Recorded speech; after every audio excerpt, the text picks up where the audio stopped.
네, 오늘은 깨어있는 신앙 두 번째 시간, 깨어있는 사람들이라는 제목으로 하나님 말씀을 나누겠습니다. 우리의 인생에는 커다란 대사라고 하는 일들이 있습니다. 그 인생의 문턱을 넘는 것 같은 커다란 일들이 우리의 삶에 존재합니다. 근데 그 중에서 시간의 결정에 따라서 세 가지로 나누어진다고 생각합니다. 첫 번째는 시간이 정해져 있는 경우가 있고, 두 번째는 내가 시간을 정할 수 있는 때가 있고, 세 번째는 내가 시간을 정할 수 없는 때가 있습니다. 자, 첫 번째, 시간이 정해져 있다라고 하는 것은 예를 들면 고3 학생들이나 수험생들의 수능 같은 겁니다. 수능은 매년 11월 둘째 주 목요일입니다. 그건 정해져 있는 거죠. 그러니까 학생들은 인생의 첫 관문이라고 생각하는 수능, 그 날짜가 정해져 있는 걸 알고 있는 겁니다. 그래서 그 날짜를 생각하고 준비하는 겁니다. 두 번째의 경우, 내가 시간을 결정하는 경우가 있습니다. 예를 들면 그런 것은 결혼식 같은 겁니다. 신랑과 신부가 될 사람의 관계, 성숙도, 또 결혼의 준비, 여부에 따라서 결혼식의 날짜를 그들이 스스로 결정합니다. 세 번째가 있습니다. 내가 결정할 수 없는 때, 그것은 죽음과 같은 겁니다. 죽음이란 내가 죽음을 준비했다고 해서, 혹은 가족이 죽음을 준비했다고 해서 그때 맞추어 오지 않습니다. 내가 예상할 수 없는 시간에 내가 준비도 되지 않았지만 그때가 불현듯 찾아온다. 이것이 죽음입니다. 아마도 셋 중에 가장 어려운 시간은 내가 알 수도 없고 내가 결정할 수도 없는 죽음과 같은 개인의 종말일 겁니다. 과연 준비가 가능할까? 갑자기 찾아오는데 어떻게 준비할 수 있을까? 그 고민을 하게 됩니다. 오늘은 바로 그 종말에 대한 이야기를 담고 있습니다. 마태복음 25장은 마태복음 24장에 이어서 종말에 대한 이야기를 연결해 가고 있습니다. 그 두 번째 비유가 오늘 열 처녀의 비유라고 하는 이 내용입니다. 이 내용은 천국에 대한 비유입니다. 천국은 마치 이렇게 시작을 함으로써 하나님 나라, 그게 무엇이냐? 마치 이런 거와 같아. 이렇게 설명을 하는 겁니다. 천국은 마치 등을 들고 신랑을 맞으러 나간 열 처녀와 같다. 다섯은 미련하고 다섯은 슬기 있다. 미련한 자들은 등은 있는데 기름이 없다. 슬기 있는 자들은 등도 있고 기름도 있다. 그런데 신랑이 더디오다가 갑자기 소리가 납니다. 신랑이 온다. 그런데 미련한 자들은 등불이 꺼져갑니다. 슬기 있는 자들에게 기름을 좀 달라 요청을 하죠. 그랬더니 슬기 있는 자들이 부족하니 파는 자들에게 가서 쓸 것을 사라고 말합니다. 그 사이에 신랑이 오므로 준비하였던 자들은 혼인잔치에 들어가고 미련한 자들은 들어가지 못했다. 주님은 깨어 있으라 라고 말씀하셨다. 이것이 오늘 본문 전체의 이야기입니다. 사람이 어떤 사물을 본다고 하는 것은 늘 두 가지의 위치가 존재합니다. 하나는 사물이 서 있는 위치입니다. 그리고 또 하나는 이 사물을 보는 사람의 위치입니다. 이 사람은 그 위치에서 이 사물을 보게 되어 있습니다. 그러니까 위치가 두 개죠. 근데 두 개의 위치가 거리가 멀면 멀수록 이곳에서 이곳을 보는 것이 똑바로 보지 않고 왜곡되게 볼 가능성이 생기게 됩니다. 예를 들면 오늘 성경은 결혼식에 대한 얘기인데 팔레스타인에 있었던 결혼식입니다. 팔레스타인이라는 지역에 있는 결혼식의 문화를 오늘 이것을 읽는 우리는 이해하지 못합니다. 왜요? 우리는 한국의 결혼만 알고 있거든요. 한국의 결혼의 문화를 이해하고 있으므로 이 눈을 가지고 팔레스타인의 결혼식을 보니까 잘 이해되지 않는 것이 생기게 된다는 말입니다. 그래서 깊이 공부하지 않으면 문화를 이해할 수도 없고 왜곡을 경험할 수도 있다라는 말입니다. 성경을 볼 때도 똑같습니다. 성경이 있습니다. 하나님이 주신 말씀이죠. 그런데 오늘 우리는 성경을 읽고 있습니다. 우리의 자리에서. 성경을 읽을 때마다 우리가 생각합니다. 과연 성경이 말하는 것이 정말 무엇이? 근데 많은 사람들은 성경을 이해하는 그 자리에서 성경을 바르게 이해하지 못하는 것은 두 개의 위치가 다르기 때문이며 내가 생각하고 내 방식으로 성경을 자꾸 이해하려 한다. 여기서부터 문제가 생기는 겁니다. 여러분은 성경을 읽을 때 정확하게 읽으십니까? 성경을 읽을 때 과연 하나님이 주시고자 하는 메시지를 정확하게 이해하고 계십니까? 그 질문으로부터 시작하고 싶은 겁니다. 오늘 열 처녀의 비유는 이렇게 시작합니다. 1절. 그때에 천국은 마치 등을 들고 신랑을 맞으러 나간 열 처녀와 같다 하리니. 천국 비유입니다. 하나님 나라가 무엇인가 그걸 설명하죠. 하나님 나라는 등을 들고 신랑을 맞으러 나간 열 처녀와 같다. 그들의 손에는 등이 있고 그들이 나간 이유는 신랑을 맞이하러 나갔다라는 겁니다. 10명의 처녀가 결혼식입니다. 여러분 먼저 생각할 것은 열 처녀의 손에 등이 있습니다. 자, 상상을 해보십시오. 어떻게 생긴 등 같습니까? 결혼식에 등을 들고 나갔다. 어떤 등이라고 상상되십니까? 한국 문화를 알고 있는 우리는 머리에 이 등을 떠올릴 겁니다. 청사초롱. 저거 떠올리지 않겠습니까? 아, 저런 등을 가지고 갔나 봐. 그런데 팔레스타인은 저런 등이 없습니다. 그냥 횃불입니다. 그들은 횃불을 든 겁니다. 근데 우리는 우리의 문화 속에서 한국의 청사초롱을 떠올립니다. 그 등이 아닙니다. 두 개의 차이가 존재한다. 횃불은 기름을 먹인 헝겊이나 굵은 배를 가지고 막대기에 마른 겁니다. 거기에 기름을 붓고 불을 붙였다. 두 개는 차이가 난다. 그걸 알아야 합니다. 그러면 두 번째 질문으로 가봅니다. 열 처녀는 누굽니까? 결혼식에 10명의 처녀는 누굽니까?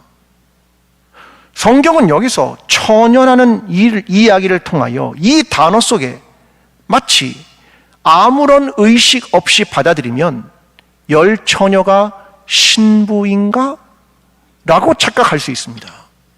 열 처녀가 신부입니까? 신랑을 기다리는 10명의 처녀입니까? 종말에 예수님의 재심을 기다리는 신부 같은 자들입니까? 아닙니다. 그들은 들러리입니다. 10명의 처녀는 들러리입니다. 결혼식의 신랑이 온 동네를 천천히 돕니다. 일부러 멀리 오래 돕니다. 왜요? 동네에 있는 많은 동네의 주민들이 함께 와서 결혼식에서 함께 축하하고 참여하기를 바라기 때문에 오래도록 먼 길을 다 돌고 그리고 결혼식장으로 들어오는 겁니다. 그래서 언제인지 모르고 얼마나 소요될지 모르고 예측이 안 된다는 거죠. 근데 집으로 돌아올 신랑을 기다리는 게 누구냐면 들러리입니다. 그들이 열 처녀입니다. 열 처녀가 신부가 아니라 들러리입니다. 둘을 착각하는 겁니다. 사람들에게는 자기 중심성이라는 게 있죠. 예수 그리스도의 관계에서 우리가 마치 신부라고 생각을 하죠. 그래서 그 생각은 자기 중심성이라는 생각은 내가 늘 주인공이 되고 싶은 겁니다. 그런데 오늘 본문의 열 처녀는 주인공이 아니라 들러리입니다. 이 비유 다음에 달란트 비유가 등장합니다. 거기도 똑같은 이야기를 합니다. 마태복음 25장 14절. 또 어떤 사람이 천국에 갈 때 그 종들을 불러 자기 소유를 맡김과 같으니 그들은 누구냐면 종이다. 주인이 아니라 종이야. 주인이 맡긴 달란트를 네 마음대로 하는 게 아니라 주인이 맡긴 대로 가야지 라는 이야기를 하고 있는 겁니다. 사람 안에는 자기 중심성이 있죠. 자기 중심으로 해석하려 하고 자기가 한복판에 있고 싶고 자기 중심적 관점을 가지고 해석하려 합니다. 그걸 잘 보여주는 것이 중세의 천동설입니다. 지구를 중심으로 온 우주가 돌고 있지, 태양도 온 우주도 다 지구를 중심으로 돌고 있어. 그게 중세 사람들이 가졌던 우주관입니다. 그러나 실제로는 그렇지 않았죠. 태양을 중심으로 지구가 돈다. 지구는 태양계의 중심이 아니야. 심지어는 태양계 조차도 우리가 있는 은하계의 중심에 있지 않다. 우리는 그냥 주변에 있어. 이것이 과학의 발견 아닙니까? 그런데 사람들은 자꾸 중심이 되려 하고 주인공이 되려 합니다. 우리의 위치는 들러리이며 종이며 주변입니다. 그러나 이런 의식을 자꾸 잃어버리고 주인공처럼, 주인처럼, 신부처럼. 왜요? 내 안에 그 욕망이 있기 때문입니다. 내 내면이 바로 그런 걸 반영하는 겁니다. 내가 신부인 것처럼, 내가 주인공인 것처럼. 그러면 우리의 시선을 조금 더 옮겨봅니다. 난 누구인가? 10명의 처녀가 있습니다. 5은 슬기 있는 자, 5은 미련한 자입니다. 본문 4절입니다. 슬기 있는 자들은 그릇에 기름을 담아 등과 함께 가져갔더니, 슬기 있는 자들은 등이 있을 뿐 아니라 기름이 있다. 그들이 슬기 있는 자야. 그러면 여러분 누구라고 생각하십니까? 10명의 처녀 중에 미련한 자입니까? 아니면 슬기 있는 자입니까? 내면의 목소리로 한번 얘기해 보시겠습니까? 만약 제가 여러분에게 겉으로 한번 얘기해 보십시오. 그러면 많은 분들은 이렇게 말할 겁니다. 목사님, 미련한 자이지요 라고 하실지도 모릅니다. 겸손하게 보이려고. 그러나 속으로 한번 답해 보십시오. 그리고 나는 슬기 있는 자지. 그 생각하지 않으십니까? 질문을 바꿔보겠습니다. 10명이 있습니다. 여러분 50% 이상입니까? 이하입니까? 내가 기독교인들이 있는데 여러분 50% 안에 든다고 생각합니까? 들지 않는다고 생각하십니까? 질문을 바꿔볼까요? 51%에는 들어갈 것 같습니까? 목사님, 그래도 제가 50% 안에는 들지 않겠습니까? 내가 뭐 살인을 했습니까? 강간을 했습니까? 아니면 수십억의 돈을 강탈했습니까? 신앙생활도 하고 있고 특별 새벽기도에는 나오고 식사할 때 기도도 하고 잠잘 때 기도도 합니다. 50%는 들지 않겠습니까? 라고 생각하실지도 모르겠습니다. 그런 똑같은 생각을 했던 한 사람이 있습니다. 누가복음 18장 11절 12절. 바리새인은 서서 따로 기도하여 이르되, 하나님이여, 나는 다른 사람들 곧 토색, 불의, 간음 많은 자들과 같이 아니하고 이 세리와도 같지 아니함을 감사하나이다. 나는 일에 2번씩 금식하고 또 소득의 11조를 드리나이다 하고. 우리의 마음하고 똑같지 않습니까? 하나님, 저는요 살인도 간음도 안 했습니다.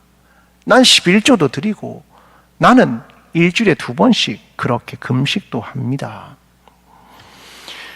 우리는 내가 자꾸 신부라고 생각하고 난 적어도 50% 안에 들 것이라고 생각하고 그래서 나는 슬기 있는 처녀 그룹에 들어갈 것이라고 생각합니다.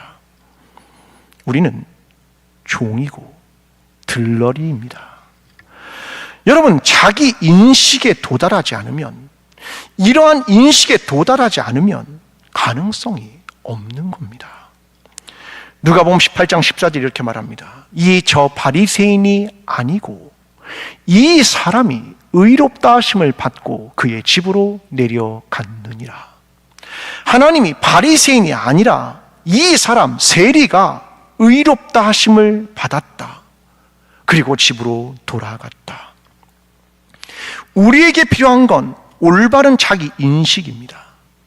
동시에 내가 의롭다고 여기는 것 말고, 난 50% 이상엔 들어간다고 생각 말고, 하나님이 나를 볼 때 의롭다 하시느냐, 그 지점입니다.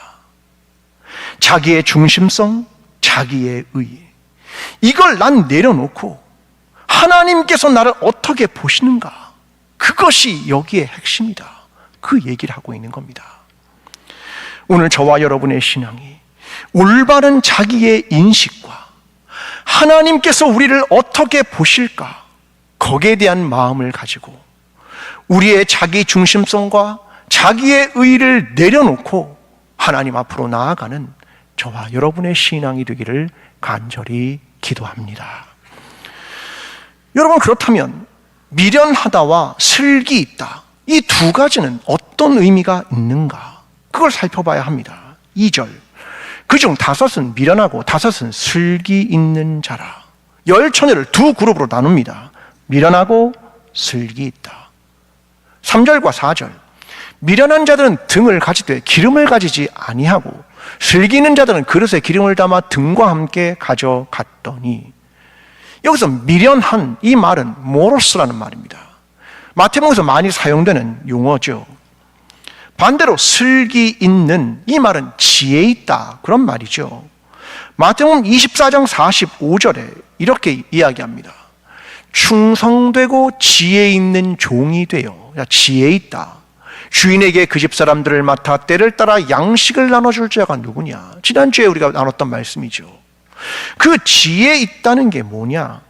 여러분, 이 지혜 있다는 이 말, 슬기 있다는 이 말은 뜻이 뭐냐면 신중한, 그런 말입니다. 신중하다.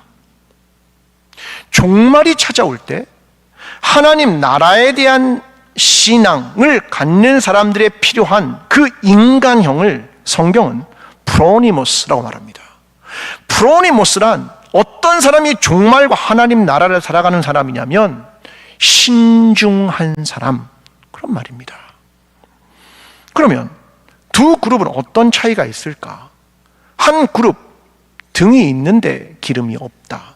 한 그룹은 등도 있고 기름도 있다. 그러면 다시 질문합니다. 등은 횃불이다. 아, 횃불을 들었구나. 그러면 기름은 어떻게 생긴 것 같습니까? 그 기름은, 한 손에 있는 다른 기름은 작은 목이 가는 단지에 올리브유를 담은 기름 그릇 하나를 가지고 있는 겁니다. 이 기름을 횃불에 부으면 15분 정도 유지를 시킬 수 있답니다. 둘의 차이는 뭡니까? 기름을 준비하지 않았다, 기름을 준비했다. 손에 작은 기름 그릇 하나가 들려 있는 겁니다. 큰 차이입니까? 기름이 있고 없음이 그렇게 큰 차이입니까? 구약에서는 꺼뜨리면 안 되는 것이 있습니다. 출애굽기 27장 21절, 아론과 그의 아들들과 회막안 증거궤와 휘장 밖에서 저녁부터 아침까지 항상 여호와 앞에 그 등불을 보살피게 하라. 이는 이스라엘 자손이 대대로 지킬 규례이니라. 영원히 꺼지지 않게 해야 하는 것이 있다. 제사장은 그것을 지켜야 한다. 돌보고 보살피라. 왜 꺼지지 않게? 그게 뭐냐면 성소 안에 있는 등대의 불입니다. 등대의 불이 꺼지지 않게, 영원히 꺼지지 않게 그거 지켜라. 그게 하나님의 명령입니다. 불을 좀 꺼뜨리면 안 됩니까? 그거 다시 붙이면 되잖아요. 기름 좀 준비하지 않은 것이 그리 대단한 일입니까? 다른 말로 하면 조금 미련하면 안 됩니까? 그런 말이죠.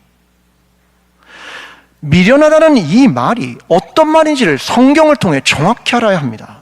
누가복음 24장 25절, 이르시되 미련하고 선지자들이 말한 모든 것을 마음에 더디 믿는 자들이요. 부활하신 예수님이 제자들을 책망하는 겁니다. 너는 미련하다. 너희는 더디 믿는다. 주님의 책망이 왜 이렇게 왔는 줄 압니까? 미련하고 더디 믿는다. 예수 그리스도가 십자가에 죽고 그리고 나서 영광을 얻어야 한다. 이걸 왜 너희는 믿지 않느냐? 이 미련한 자들아, 이 더디 믿는 자들아. 여러분, 이 내용은 뭐냐면 복음의 본질입니다. 십자가가 있어야 영광을 얻는다. 십자가가 있어야 부활을 한다. 복음의 본질입니다. 그런데 제자들이 미련하고 더디 믿었다. 이게 부활의 주님이 제자들을 책망한 내용입니다. 미련한다. 이게 무슨 말이냐면 에스겔 13장 3절이 말합니다. 주 여호와의 말씀에 본 것이 없이 자기 심령을 따라 예언하는 어리석은 선지자에게 화가 있을진저. 어리석은 선지자, 미련하다. 왜요? 본 것도 없으면서 자기 심령에 따라 예언하는구나. 하나님의 뜻도 모르면서 자기 마음대로 예언하는구나. 이게 어리석다, 그 뜻입니다. 예레미야 5장 4절이 말합니다. 내가 말하기를 이 무리는 비천하고 어리석은 것뿐이라. 여호와의 길, 자기 하나님의 법을 알지 못하니. 어떤 게 미련하고 어리석은 거냐면 하나님의 길도 하나님의 법도 알지 못하는구나. 그게 어리석은 거야. 그 얘기를 들려주는 겁니다. 여러분, 어리석다는 건, 미련하다는 건 이겁니다. 자기 생각대로 여호와의 길과 하나님의 법을 알지도 못하는, 바로 그것이 미련하다는 겁니다. 우리는 미련하다 그러면 너무 쉽게 생각합니다. 조금 미련하면 안 되나? 조금 작은 걸 하나 하면 안 되나? 여호와의 말씀대로가 아니라 자기 생각대로 말하고 여호와의 길을 버린 것, 이게 미련한 것입니다. 우리는 이런 생각을 합니다. 마음에 올라올 때가 있습니다. 여러분, 아담과 하와가 선악과 하나를 따먹은 것이 그리 큰 죄입니까? 아니, 선악과에 있는 나무하에 있는 과일 하나 따먹은 게 그렇게 큰 죄입니까? 에덴 동산에서 쫓겨날 만한 죄입니까? 아니, 그러면 야곱이 축복 좀 받고 싶어서 아버지 이삭을 속였습니다. 그게 그렇게 큰 죄입니까? 아니, 집에 도망갈 만한 그런 죄입니까? 나답과 아비후라는 제사장이 성소에 분향을 할 때 번제단의 불이 아니라 다른 불을 가지고 붙였습니다. 그리고 그 자리에서 즉사했습니다. 아니, 급하면 다른 분 좀 쓸 수 있지, 그렇게 큰 죄입니까? 이런 질문이 우리의 마음속에서 올라옵니다. 그러나 하나님의 언약과 하나님과의 약속과 하나님의 법을 깨뜨린 겁니다. 판단은 우리에게 있지 않습니다. 그 판단은 하나님께 있습니다. 그 경중은 하나님께 있습니다.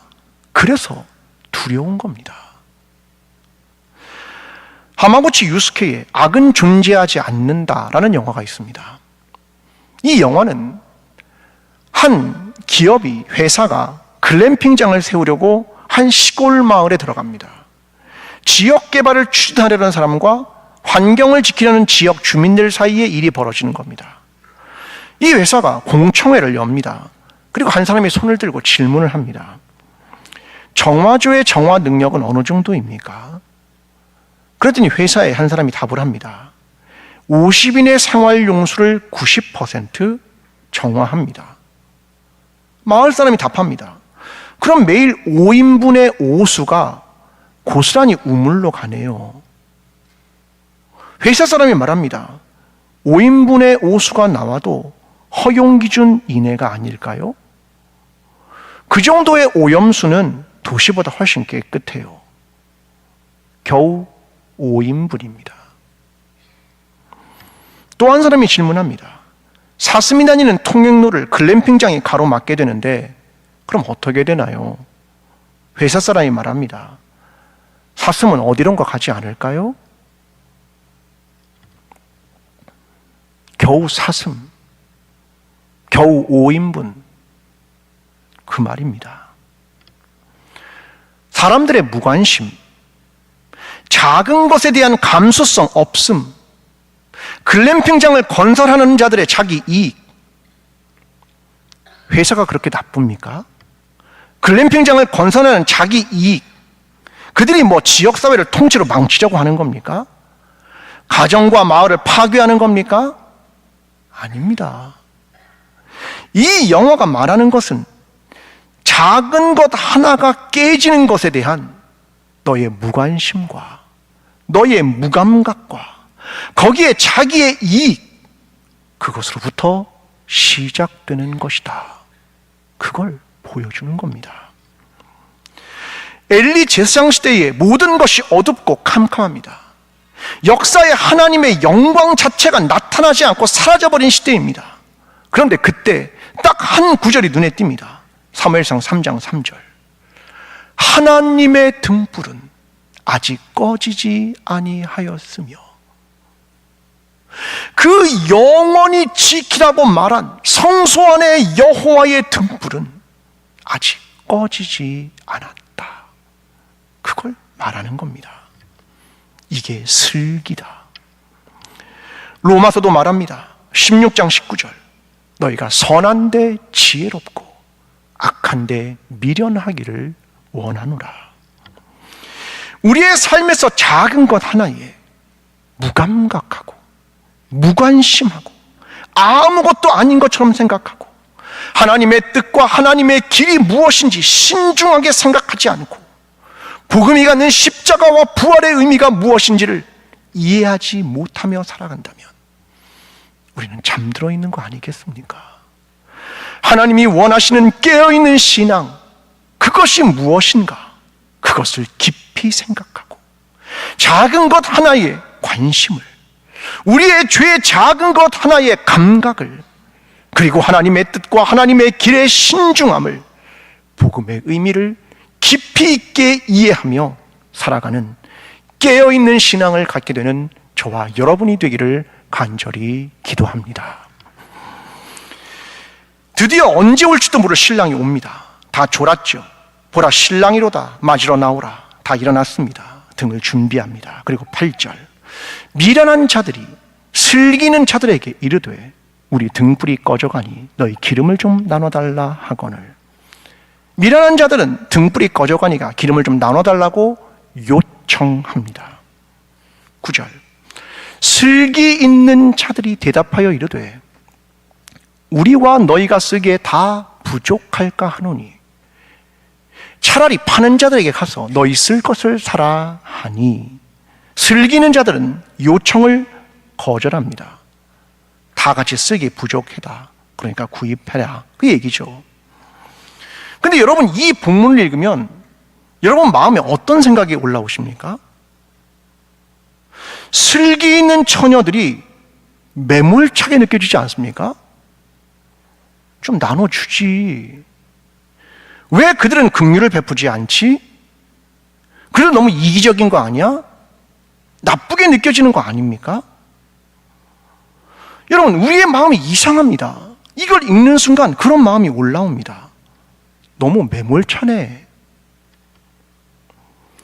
어리석은 사람들이 기름을 구입하러 간 사이에 신랑이 오고 문이 닫혀버립니다. 11절. 그 후에 남은 처녀들이 와서 이르되 주여 주여 우리에게 열어주소서. 요청을 합니다. 주여 주여, 신랑이여, 주님 열어주십시오. 신랑 주님이 말합니다. 내가 너희를 알지 못하노라. 주님이 더 매몰차입니다. 주님에게 긍휼이 없어 보입니다. 여러분, 주님이 나빠 보이지 않습니까? 문 좀 열어주지. 주님 왜 이렇게 매몰차게 잘라버리고 난 널 알지도 못해라고 말하시는 겁니까? 결론은 13절. 그런즉 깨어있으라.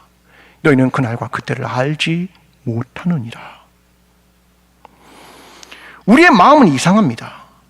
기름을 준비하지 않고 미련한 사람들에 대해서는 긍휼함이 생깁니다. 기름을 준비하고 신중했던 슬기로운 자들에게는 매몰차고 냉정하고 이기적으로 느낍니다.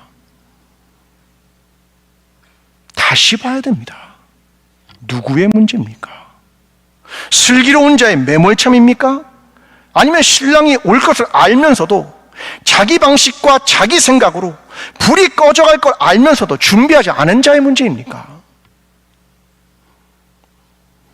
신학에서는 이 지점을 놀라움의 지점 이렇게 말합니다. 비유가 예상대로 흘러가지 않고 갑자기 뒤틀리는 것 같은 겁니다. 근데 그때는 메시지가 있다 이렇게 말하는 겁니다. 여러분, 예수 그리스도가 다시 이 땅에 재림할 것을 믿으십니까? 다시요. 예수 그리스도가 이 땅에 다시 재림할 것을 믿으십니까? 아멘. 이게 우리의 믿음입니다. 이게 우리의 고백입니다. 시간이 얼마나 남았다고 생각하십니까? 충분한 시간을 가지고 있습니다. 무엇이든 준비할 수 있습니다. 믿음의 성숙과 하나님의 길을 묻는 기도와 하나님의 말씀을 깊이 공부하고 분별할 수 있는 시간과 이웃을 향한 사랑의 시간과 넉넉한 나눔의 시간까지도 충분합니다. 그런데 갑자기 재림의 시간이 찾아왔습니다. 갑자기 상황을 바꾸려 합니다. 때는 늦었습니다. 그동안의 충분한 시간, 얼마든지 기름을 구입할 수도 있고 그때 말했으면 다저천을 얼마든지 나눠줄 수도 있는 충분한 시간입니다. 그런데 신랑이 왔습니다. 이제는 집으로 안내해야 되는 자기의 목적과 역할을 해야 됩니다. 미련한 자들은 기회를 놓쳤습니다. 주님의 대답은 이것입니다. 12절, 내가 너희를 알지 못하노라. 그러므로 늘 깨어 있어라. 깨어 있어라. 그 이야기를 들려주는 겁니다. 여러분, 그 순간 하나님이 너무 매정해 보이지 않습니까?